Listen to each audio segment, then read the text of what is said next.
ایک شخص ایک مدت سے کسی عورت پر عاشق تھا.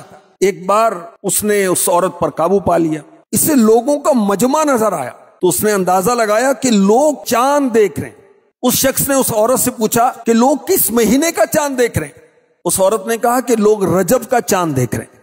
اب یہ شخص غیر مسلم تھا، مگر رجب کا نام سنا تو رجب کی تعظیم کی خاطر اس عورت سے الگ ہو گیا اور گندے کام سے باز رہا. حضرت سیدنا عیسیٰ روح اللہ علی نبینا وعلیہ الصلاۃ والسلام کو حکم ہوا ہمارے فلاں بندے کی ملاقات کو جاؤ. حضرت عیسیٰ علیہ السلام تشریف لے گئے. اللہ پاک کا حکم سنایا، اپنی تشریف آوری کا سبب ارشاد فرمایا. یہ سنتے ہی اس کا دل اسلام کے نور سے روشن ہو گیا، وہ مسلمان ہو گیا. رجب کی تعظیم کی، ایک غیر مسلم کو ایمان مل گیا. اب جو مسلمان رجب کی تعظیم کرے گا اسے کیا کیا انعامات ملیں گے. گناہوں سے سچی توبہ کرے کہ یار میری زندگی غفلت میں گزر رہی ہے، کہ اب بھی جماعتیں ترک کروں گا، نہیں نماز پڑھوں گا، جماعت سے پڑھوں گا. رجب کی تعظیم، اب بدنگاہی نہیں کروں گا. رجب کی تعظیم، اب ماں باپ کی نافرمانی نہیں کروں گا. گناہ تو کبھی بھی نہیں کرنا، مگر رجب میں تو بالخصوص گناہ سے بچنا ہے. خاص طور پر حرمت والے مہینوں میں گناہوں سے بچنے کا قرآن پاک میں ارشاد ہوا.